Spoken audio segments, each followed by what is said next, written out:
Welcome, everyone. This is Chris from National Parents Organization, and today I'm here with Cam Huffman, who is CEO of the Burdett Group, and they are a lobbying firm out of West Virginia, and we have some fantastic news to share with everybody. There's been some movement in West Virginia. They actually got their law signed in and ready to go, and it's going to take effect later this year.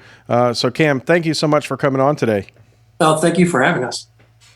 So yeah, Cam, give us a rundown. What's going on out there in West Virginia, and what does that mean for West Virginia parents? So in West Virginia, effective June the 10th of this year, West Virginia will become a 50-50 parenting state, meaning when you walk into court, you will start off with a presumption of 50-50 with that information also being 50-50 is with clear and convincing evidence as well. So not only are you going to be going in there, but there's going to have to be there's an evidentiary standard set to that, along with lots of other little changes that we ended up doing within this bill.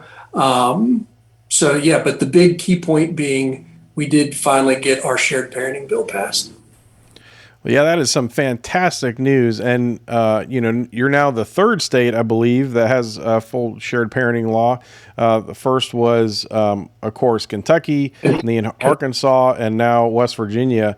So that must feel like a pretty big victory nationwide to be one of the leading states to pass shared parenting.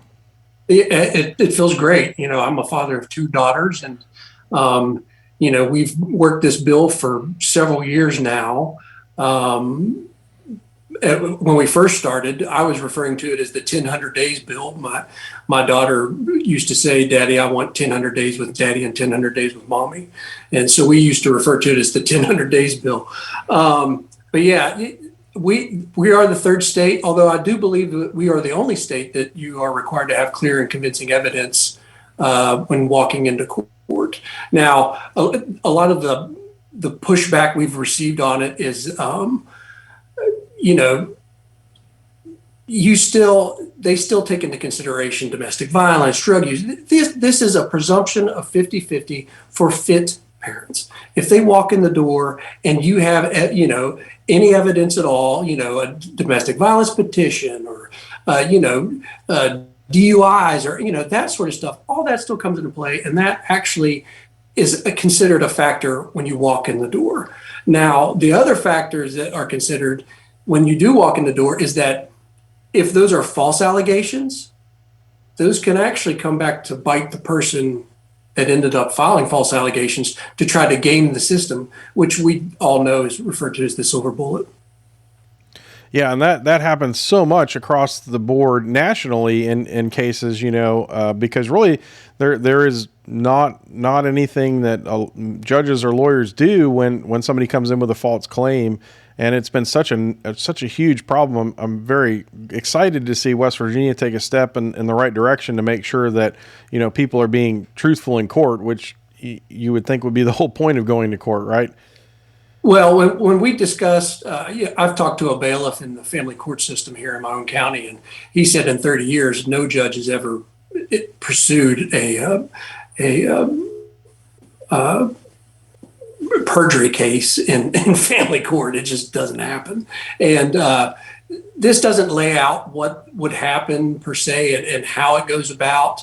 It's just to be considered a considering factor that the judge can take into consideration if it comes out to be factual that it was not a factual filing. Yeah, I think that's definitely a step in the right direction. I've often said if you find the lawyers for bringing false allegations, then the false allegations would stop pretty quickly. But let's go in. I want to talk a little bit about what were the challenges, of getting this bill passed, and maybe you can give us a little bit of history. I know we were talking before we started recording. You guys really didn't do this all at once. There was several smaller steps that happened along the way. So tell me, really, how did you get here, and what were some of the challenges that you had to overcome? Sure. So, it's an incremental game. Any changes you make, it takes education. You're going to have to educate your legislature. You have to not while just educating, you have to respond to what other organizations or people are saying about your legislation. We had several judges or a couple judges speak against the legislation. We had several lawyers speak against it. Although we did have other lawyers contacting us privately saying, well, this is a great bill, but I can't necessarily go push for it because of what my peers will say. And now that it's passed, naysayers that I spoke to before are like, oh, well, this is a better bill than the one that didn't get passed in previous years. Well, actually, this is a more stringent bill than the ones that we've had for prior years. So it's big business. I mean, it's big money. And what better bargaining chip does an attorney have than a child? I mean, when you get down to it, that's the heartache. We ran into domestic violence groups being an issue. But I mean, we have the stats from Kentucky about what's happened with domestic violence there. And plus, we try to address it and say, listen, domestic violence is not an issue when it comes to this bill because we never changed that portion. If there's domestic violence, it still throws out the 50-50 presumption when you walk in the door. A lot of the discussions I have with legislators, and I know there's a difference between criminal law and civil law. Criminal law, you're innocent until proven guilty in a case of murder. But in civil court, I can't be considered a father or a mother until I have to prove otherwise when you walk in the door. It's just crazy. So we started back, at least I started back in 2018, whenever I started going through a divorce prior.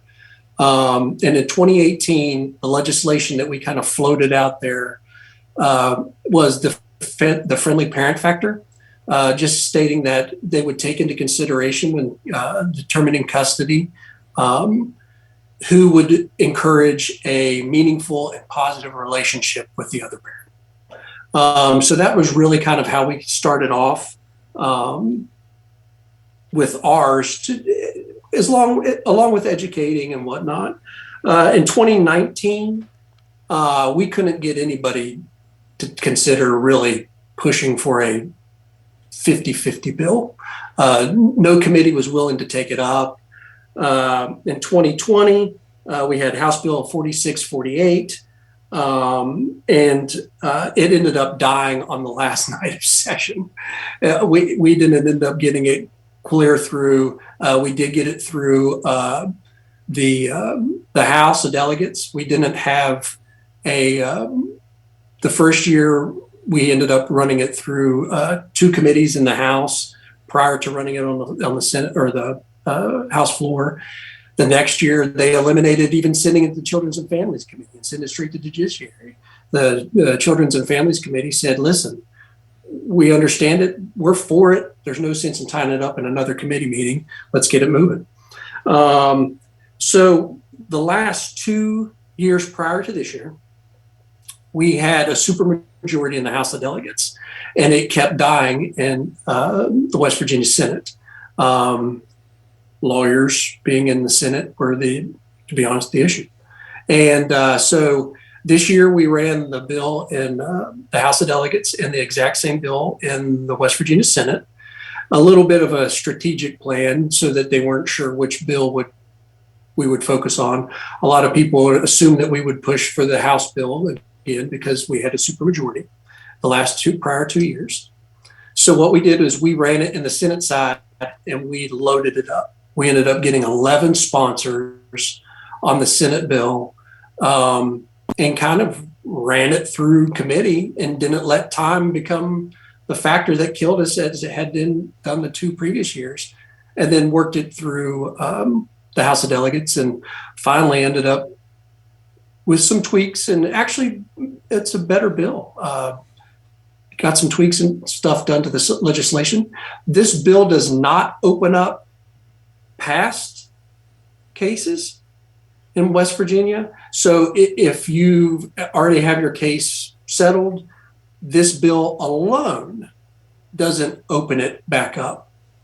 Although The way we have it established is if there is any modification to your plan or your parenting plan, it opens up to new code.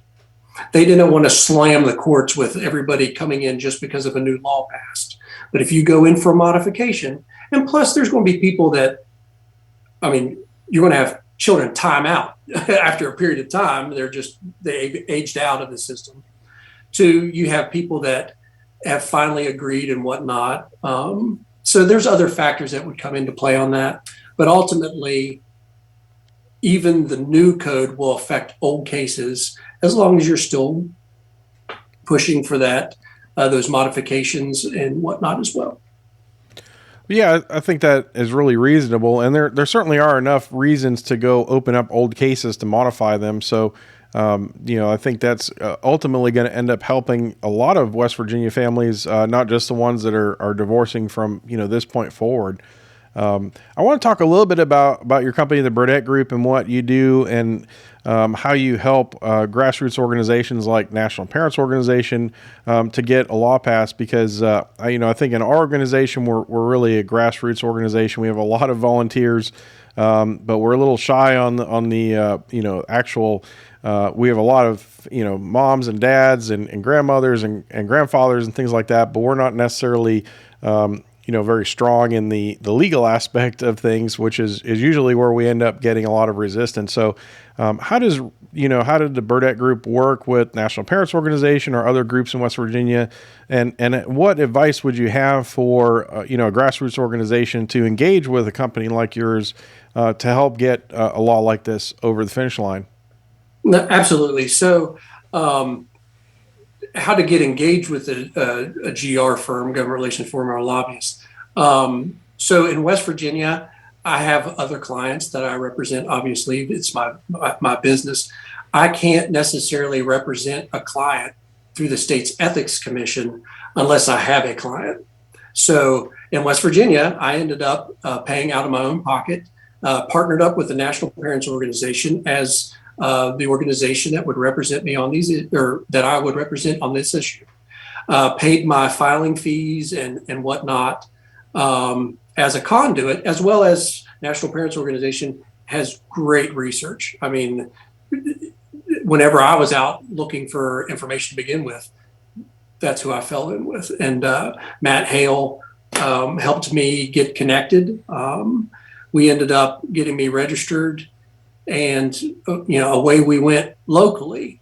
I think another state, if you have, with divorce rates as high as they are, it's a little bit like cancer. Everybody knows somebody that's been through it, and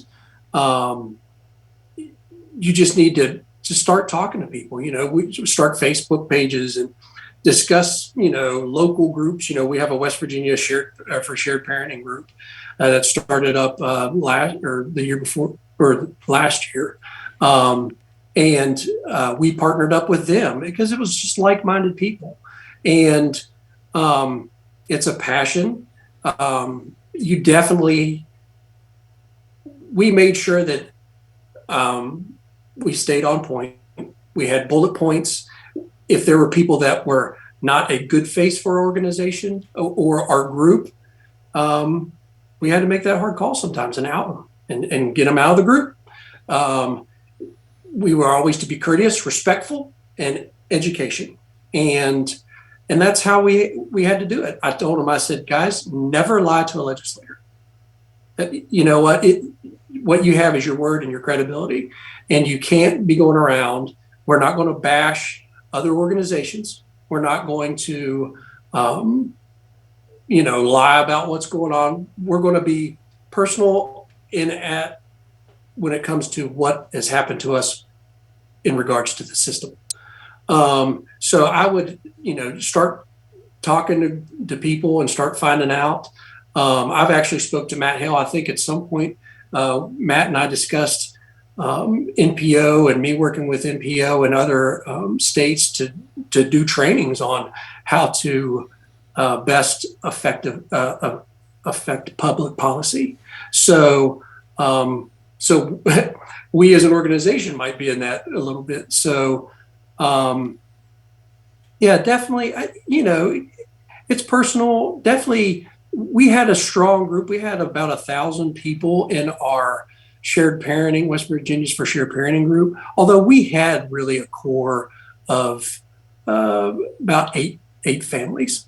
I mean, really, that had private group messages going, and it was important for me, especially this year, to stay behind the scenes. The legislators have heard from me a lot, and they know this is my business. So, one, I have to go in and explain to them, listen, this is pro bono. I'm not doing this for pay. I'm doing this as a passion, and I'm doing it for my children and West Virginia's children. But I ended up taking a little bit of a step back this year and last year, and really kind of walked them through the processes and worked with them in the group, saying, contact this, these members of the committee. Start calling the Senate President's office. This is where we are with our bill. This is what's happening with our bill. And, really just trying to, when you're working with a small organization, you need to make sure they're West Virginians or whatever state. They need to hear your story. We didn't send out canned responses like our opposition was. They would have a canned letter and people would just send it from their own email. We had people writing personal emails about their personal stories, and it was not. It was definitely something that you could tell it wasn't phoned in. Yeah, I think that grassroots response is really powerful when you're talking about these social issues. Um, and the advice you've given is exactly what I've heard, from other states. You really just have to get out there. You have to pound the pavement. It's building these personal relationships with legislators and letting them know your story and why this is important to you. I think that's just it's so powerful that when you are able to connect with these legislators, they really do listen to you, and I think a lot of people think that that their voices aren't being heard, but they certainly are, and I think we're starting to see that now that we've had several states here, with, your state being the latest, passing this legislation. Yeah, when you don't have either, because we're all volunteer, we have no money, so we can't go out and buy ads. We did our own fundraising campaign through West Virginia's for Shared Parenting with NPO to end up running our poll. Um, so really, it has to be about the passion and getting people to get out there and do the legwork, and that's the hard part, but it's really kind of the easy part as well, because at the end of the day, we're talking about our children, and who's not willing to get out there. We just have to provide them with the tools and help them walk them through the process so that they can share their voice. So with the West Virginia law being as strong as it is there any legislation that's sort of left on the table that you're going to go after in the future, or do you feel like we're in a good state right now? uh, you can always improve. There is no such thing as a perfect bill, for one thing. And at the end of the day, this is something we're going to always be reviewing and making better. I mean, you got to think, in West Virginia, we really hadn't made any major changes to custody law since the 90s. So, I mean, cultures change. The before this year's bill, last year's bill, we ended up taking it from a caretaking function to a caretaking and parenting function, so that they would take into consideration, if you provided insurance for the family, if you provided a house and food and all that, they never took that into consideration. So prior to getting 50/50 legislation passed, we ended up having a parenting factor added in, was it House Bill 2363? So, yeah, there's always ways to make it better. What I would like to focus on is making sure that, um, part of it's an education thing. We're going to end up sending out through NPO to all the judges in West Virginia the current law, so that they know what the new law is, because it could take a while before ever all of them realize what's even going on. So there will be some of that. We would like to address the use of lying in family court when it comes to using the silver bullet method of domestic violence and sexual abuse. And, you know, one judge in West Virginia even testified that she has in her court several children that parents in a couple cases have come in and claimed sexual abuse, and these children have had to go to physicians numerous times, and that it's very scarring and traumatic for this child to have to go through this procedure, but yet they know these are not, you know, real issues. So we want to protect the children. Why, you know, if they have that much discretion as a judge and it's not being addressed, then we need to provide them guidance on how to address it. Yeah, absolutely believe that that is one of the key factors in why we absolutely need shared parenting laws, is because there are, you know, really is so much shenanigans, let's say, that goes on in family court, and addressing that in the future, I think, would be really really important. Is there anything else that you want to tell the audience out there before we leave it off? You know what? If there's anything that any other states are or organization is looking to get into this, you know, I'm available. If they'd like to contact me, they can get my contact information through NPO or NPO in West Virginia. Um, this is definitely, even though I currently do now have 50-50 custody of my children, of my two girls, almost a 6-year battle. Um, this is something that I had no clue how bad the system was until I was thrown into it. And it needs changed, and I'm not going anywhere. This is going to be one of those things that we are going to continue to fight and make it better for children. Because at the end of the day, that's what really matters, is the children, and not being able to use them. As one attorney told me here in West Virginia, they're just a way to, as a pawn to make money, and we're going to try to put a stop to it. Well, we certainly appreciate all the work that you've done in West Virginia and that, you know, nationally that you're doing. Tell us, where can people find you out there on the web? I know you've got a website, and are you on social media?